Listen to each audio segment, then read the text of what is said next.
As I said, with my first baby, I gave up breastfeeding, and with my fourth baby, we're exclusively breastfeeding.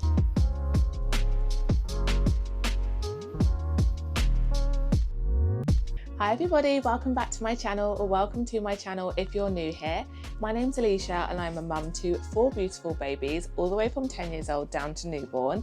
And in today's video, I thought that I would share with you my experience of breastfeeding and all of the tips and challenges that I have found in my breastfeeding journeys. So I have breastfed all 4 of my children, although my breastfeeding journey for all of them has looked different. So for my 10-year-old, I only breastfed him for a couple of weeks and then we switched straight to formula because I found breastfeeding to be really tricky. With my second baby, I did the same. She was premature, so unfortunately in the hospital she was bottle fed, and I then found it really hard to get her to latch. So I breastfed and bottle fed, so I combi fed for a while, and then we switched straight back to formula.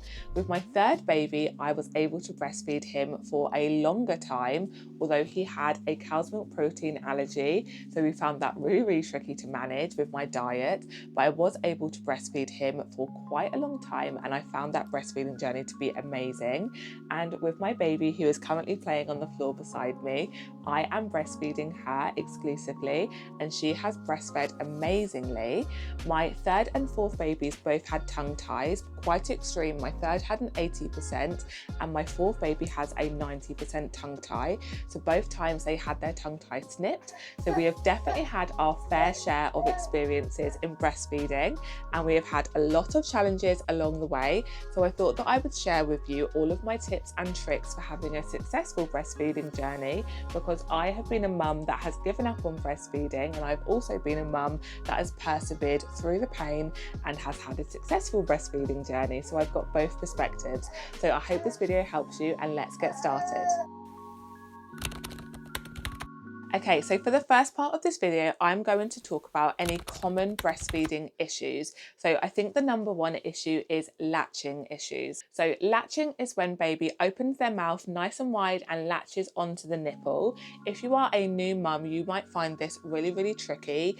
It will be sore at first, and it's normal to be a little bit sore, but it's not normal for your nipples to bleed or for you to have like that toe curling pain that I've definitely experienced. So I think that I was talking about latching. Now, if you're a first time mum, you won't know what this should look like, and you can end up having a shallow latch, which is what often leads to lots of pain. So my number one tip for this is that you need to make sure as much of your nipple is in baby's mouth as possible. If they are just on the end of your nipple, they are touching the hard palate, not the soft palate in their mouth, and it's going to lead you to having lots of pain.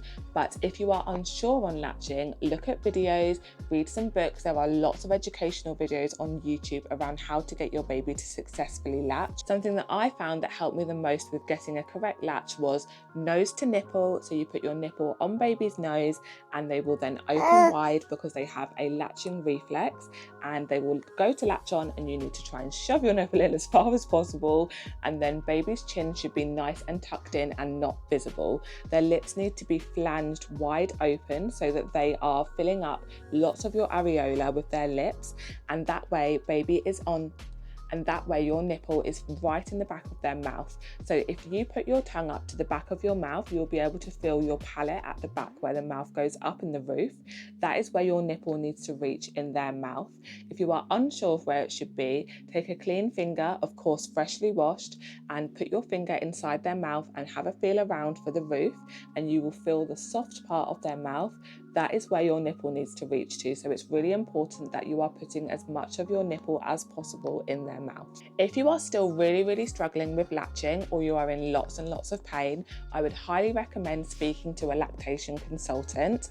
Now, I don't know what that looks like in different countries, but in the UK, lactation consultants aren't often free, so you need to pay privately. But I have done that twice with my third and fourth baby. The lactation consultant actually snipped their tongue ties for us as well, but they offer so much helpful advice.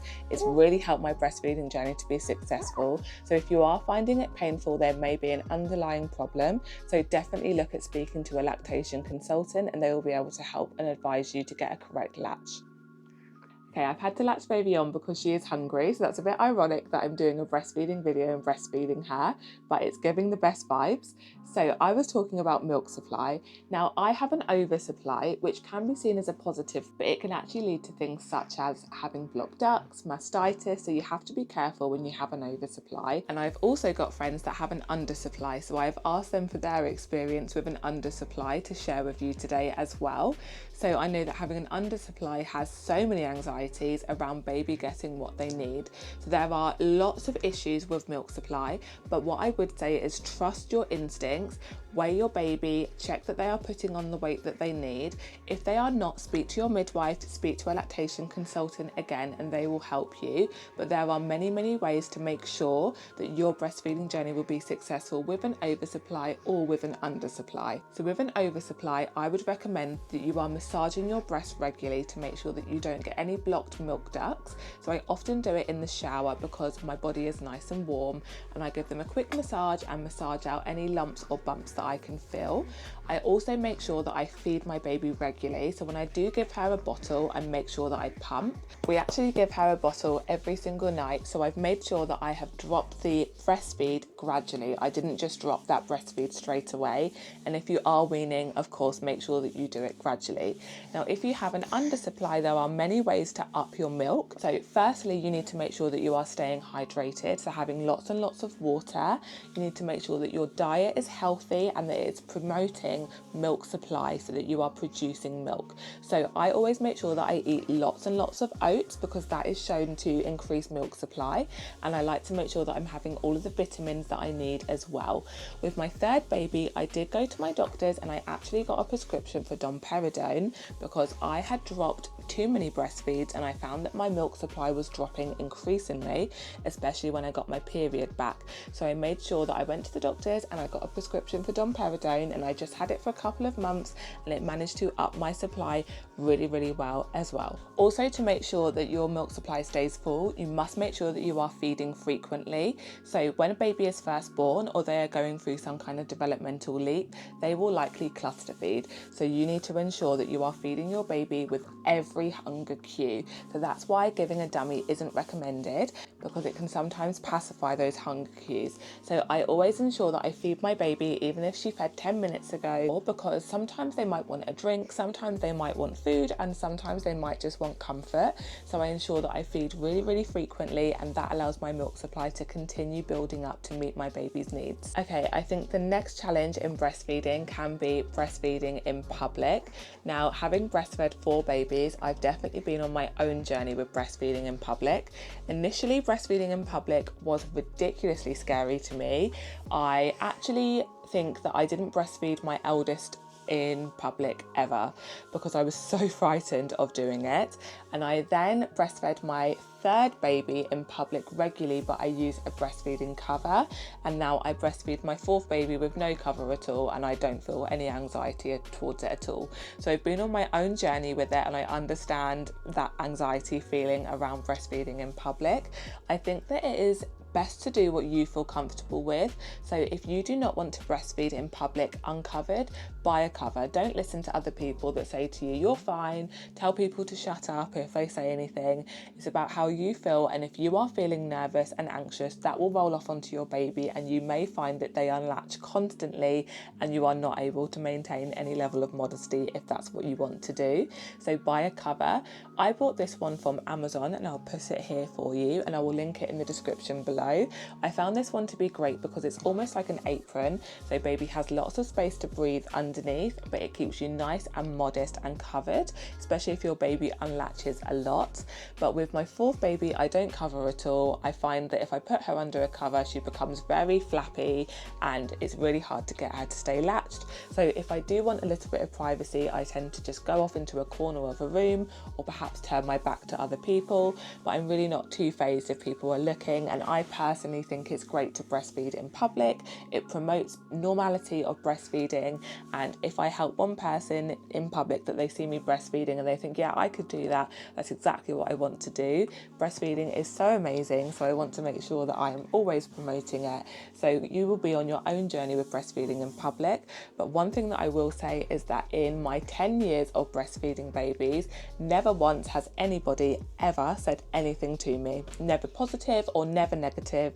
All of the things that I thought would happen from seeing stories on TikTok and things like that have never actually happened to me, and I breastfeed in public a lot and it's never happened. So if you are feeling anxious, buy a cover, see how you feel with it, perhaps give it a go uncovered as well and see how you feel, but just ensure that you are comfortable. If you are feeling anxious about breastfeeding in public, something else that you can do is practice in the mirror at home. So you might want to practice ways of maintaining your modesty. For example, I like to make sure that if I'm wearing a dress, I'm always wearing trousers underneath, and if I'm wearing a top, I like to wear a vest underneath, and then I can pull my top up and my belly is still covered by my vest. So there are lots of ways to do it, and if you practice in your mirror at home, you can be nice and confident when you're in front of other people and not feel like you're flapping around. Of course, my next part is going to be around nipple pain. I know I touched on it briefly in my first point, but nipple pain is horrendous. I felt it with all 4 of my babies.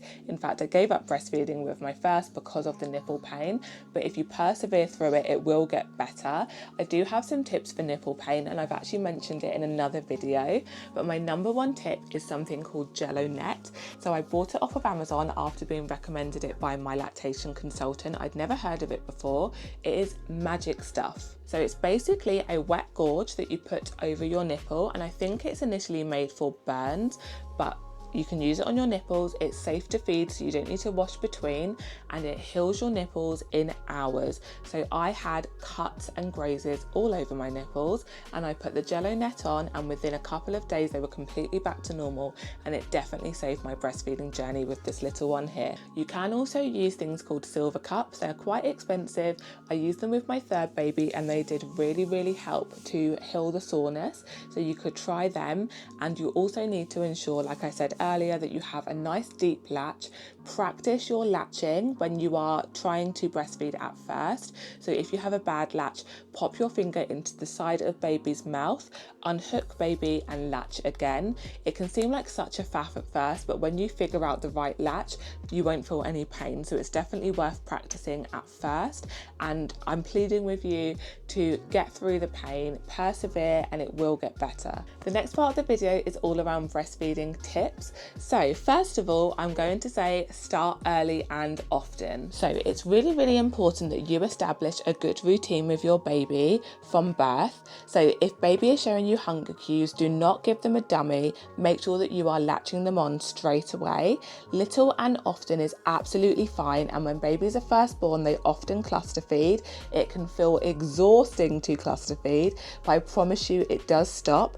Find a good series or a show, sit up, get some snacks, and get ready for those amazing cluster feeding sessions with baby. But it's so important to establish a routine early on. With each of my babies, I became more and more confident in my breastfeeding abilities. So with my first, I had no idea what I was doing. I didn't understand why he wanted to feed all the time, and I thought it was because I didn't have enough milk. Whereas with my 4th, I let her feed on demand. She's often on and off some days, and some days she really has a set routine.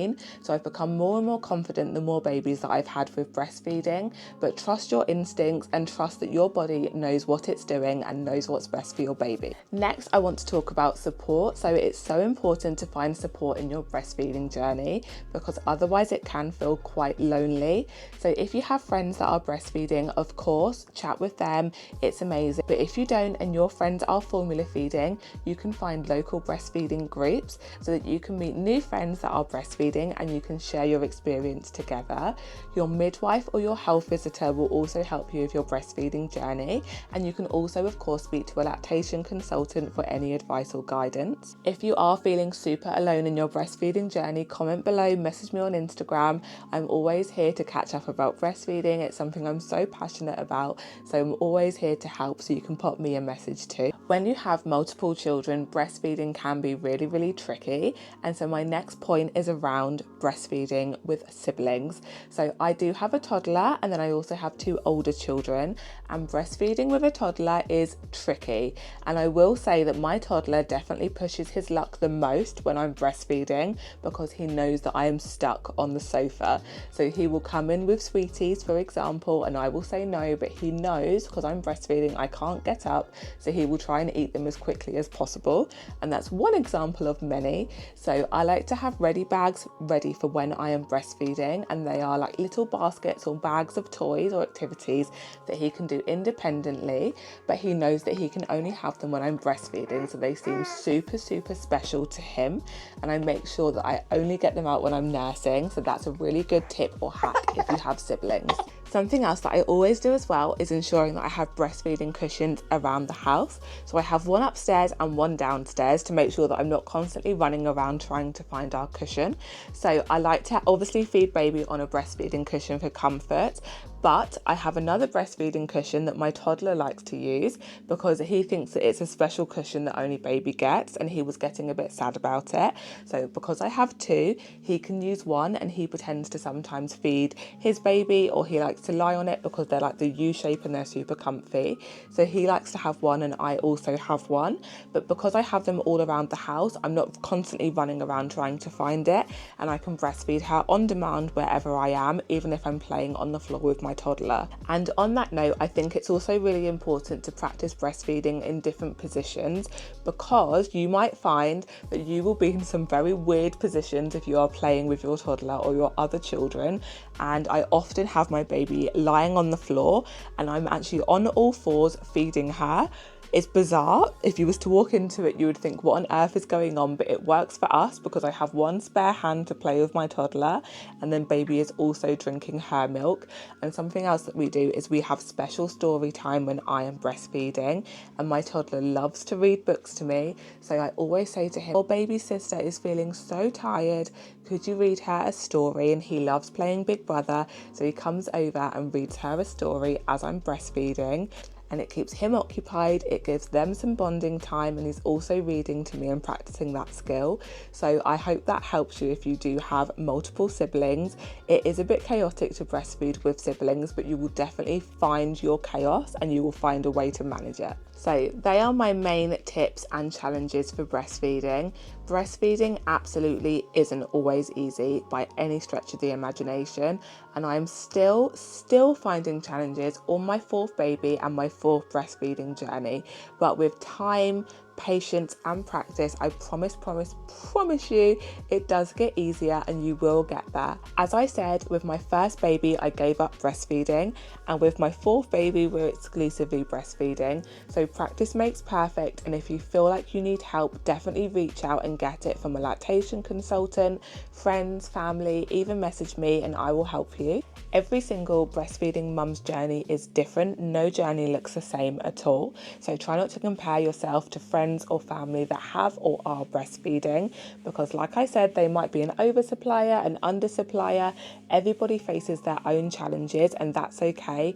Keep focusing on you and your journey and providing your baby with your nourishment. But my number 1 tip is trust your instincts.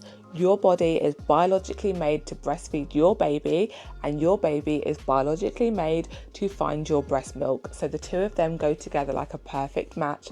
Your body will do what it needs and your baby will do what they need, and your journeys will align together. So I really hope you enjoyed this video and our little accomplice here who helped us. I hope you enjoyed all of my tips and tricks and my challenges for breastfeeding. If you did, please give this video a thumbs up. Leave your favourite breastfeeding tip down below in the comments for other mums to view. We're all in this motherhood journey together. If you did enjoy this video, consider subscribing.